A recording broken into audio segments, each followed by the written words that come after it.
नमस्कार। आज बात करते हैं एक बहुत ही मशहूर कहानी की, शेर और चूहे की। हम सब ने ये कहानी बचपन में जरूर सुनी होगी, लेकिन क्या ये सिर्फ बच्चों के सोने के समय की कहानी है? नहीं, बिल्कुल नहीं। इसमें ना शक्ति, दया और एक ऐसी दोस्ती की बात है जिसकी किसी को उम्मीद नहीं थी। तो चलिए आज इस सिंपल सी लगने वाली कहानी की परतों को खोलते हैं और देखते हैं कि ये आज भी इतनी जरूरी क्यों है। तो कहानी का जो सबसे बड़ा सवाल है वो यही है, क्या सच में एक छोटा सा मामूली सा दिखने वाला चूहा जंगल के इतने ताकतवर राजा की मदद कर सकता है? क्या साइज और ताकत ही सब कुछ होती है? ये सवाल सिर्फ इस कहानी की बुनियाद नहीं है, ये तो हमारे सोचने के तरीके को चैलेंज करता है कि भाई असल में पावर और असर होता क्या है। तो कहानी की शुरुआत कुछ ऐसे होती है। जंगल में एक शांत सी दोपहर है और जंगल का राजा यानी हमारा शेर बढ़िया पेट भर खाना खाकर एक पेड़ के नीचे मजे से सो रहा है। सब कुछ एकदम शांत, पर जैसा कि कहानियों में होता है, ये शांति ज्यादा देर टिकने वाली नहीं थी। अब जरा इन दोनों किरदारों के बीच का फर्क देखिए। एक तरफ तो है शेर, जंगल का राजा, ताकत का दूसरा नाम, जिसके विशाल पंजे ही उसकी शक्ति बताने के लिए काफी हैं। और दूसरी तरफ एक छोटा सा नन्हा सा चूहा, इतना छोटा कि कोई उस पर ध्यान भी न दे। पावर का ये जो जमीन आसमान का फर्क है ना, यही इस कहानी को इतना दिलचस्प बनाता है। और बस यहीं से कहानी में आता है एक ट्विस्ट। वो छोटा सा चूहा अपने खेलकूद में सोते हुए शेर को ही अपना प्लेग्राउंड समझ लेता है। वो शेर की पीठ पर दौड़ता है और फिर उसकी पूंछ से फिसल जाता है। सुनने में तो ये एक बड़ी मासूम सी शरारत लगती है, पर यही वो एक छोटी सी चिंगारी थी जो या तो सब कुछ जला सकती थी या फिर एक नई दोस्ती की शुरुआत कर सकती थी। तो अब कहानी में आता है संकट का समय, एक ऐसा पल जहां शेर का गुस्सा उस छोटे से चूहे के लिए जिंदगी और मौत का सवाल बन जाता है। शेर की नींद खुल जाती है और वो गुस्से से जोर से दहाड़ता है और एक ही झटके में वो उस नन्हे से चूहे को अपने भारी भरकम पंजे के नीचे दबोच लेता है। बस एक ही पल में खेल खत्म हो गया और एक खतरनाक हकीकत सामने आ खड़ी हुई। अब यहां मौत को सामने देखकर चूहा एक ऐसा वादा करता है जो सुनने में मजाक जैसा लगता है। वो कहता है, महाराज इस बार मुझे जाने दीजिए, क्या पता किसी दिन मैं आपके काम आ जाऊं। जरा सोचिए, इतना बड़ा ताकतवर शेर और ये नन्हा सा चूहा उसे मदद ऑफर कर रहा है। शेर को ये बात इतनी मजेदार लगती है कि उसका सारा गुस्सा हवा हो जाता है। वो जोर जोर से हंसने लगता है। तुम और मेरी मदद करोगे, यही सोचकर उसे हंसी आ जाती है और अपनी इसी घमंड में वो थोड़ा दयालु हो जाता है। वो अपना पंजा हटा लेता है और चूहे को जाने देता है। उसे जरा भी अंदाजा नहीं था कि उसकी एक छोटी सी मेहरबानी असल में उसके भविष्य का इंश्योरेंस बन रही है। चलिए अब कहानी के सबसे अहम मोड़ यानी क्लाइमैक्स पर आते हैं।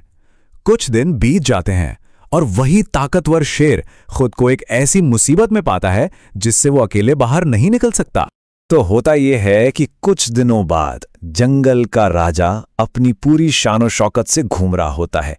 उसे पता भी नहीं होता कि कुछ शिकारियों ने उसके लिए एक जाल बिछाया है। शिकारियों को उसकी ताकत का अंदाजा था, इसलिए उन्होंने एक बहुत मजबूत जाल का इस्तेमाल किया और देखते ही देखते जंगल का राजा एक कैदी बन जाता है और शिकारी उसे ले जाने के लिए गांव से गाड़ी लेने चले जाते हैं। अब देखिए किस्मत का खेल कैसे पलटता है। वही शेर जो कुछ दिन पहले एक नन्हे से चूहे की जिंदगी का फैसला कर रहा था, आज खुद जाल में फंसा हुआ एकदम लाचार है। वो इतनी जोर से दहाड़ता है कि पूरा जंगल कांप उठता है, पर इस दहाड़ में गुस्सा नहीं, बेबसी थी, लाचारी थी। और बस यहीं से कहानी का हल निकलना शुरू होता है और वो हल लेकर आता है वही छोटा चूहा, अपना वो वादा पूरा करने जो सुनने में कभी मजाक लगा था। शेर की वो लाचार दहाड़ पूरे जंगल में गूंजती है और उस छोटे से चूहे के कानों तक भी पहुंच जाती है। वो फौरन आवाज पहचान लेता है। उसके मन में एक पल के लिए भी शक नहीं आता। वो सोचता है राजा मुसीबत में है, मुझे उनकी मदद करनी ही होगी। और बस वो उस एक एहसान का कर्ज चुकाने के लिए बिना सोचे समझे दौड़ पड़ता है। और फिर जो होता है वो देखने लायक है। चूहा उस जगह पहुंचता है, उस बड़े से जाल को देखता है और सीधा काम पर लग जाता है। वो जाल पर चढ़ता है और फिर वो काम करता है जिसमें वो माहिर है, अपने तेज दांतों से रस्सियों को कुतरना। एक एक करके वो सारी मोटी रस्सियां काट देता है और आखिर में शेर आजाद हो जाता है। ये सीन हमें याद दिलाता है कि ताकत का मतलब सिर्फ बड़ा शरीर नहीं होता। जाल से बाहर आने के बाद शेर का सारा घमंड एक गहरी विनम्रता में बदल जाता है। वो चूहे को देखता है, पर इस बार एक छोटे से जीव की तरह नहीं, बल्कि अपने रक्षक की तरह। वो चूहे से कहता है, तुमने राजा की जान बचाई है, आज से तुम इस जंगल के राजकुमार हो। ये सिर्फ थैंक यू नहीं था, ये एक बहुत बड़ा सम्मान था। शेर ने मान लिया था कि बड़प्पन साइज से नहीं आता। तो इस पूरी कहानी के आखिर में हमें क्या मिलता है? एक दोस्ती और एक ऐसी सीख जो सदियों से हमारे साथ है। और इस तरह एक ऐसी दोस्ती की शुरुआत होती है जिसकी किसी ने कल्पना भी नहीं की थी। शेर और चूहा, जो कभी ताकत के मामले में दो अलग अलग दुनिया में थे, अब पक्के दोस्त बन जाते हैं। वो जंगल में साथ साथ खेलते हैं। उनकी दोस्ती इस बात का सबूत है कि अगर इज्जत और मदद का भाव हो तो कोई भी दीवार तोड़ी जा सकती है। तो इस पूरी कहानी की सबसे बड़ी सीख क्या है? ये बहुत सीधी और गहरी बात है कि की गई नेकी कभी बेकार नहीं जाती।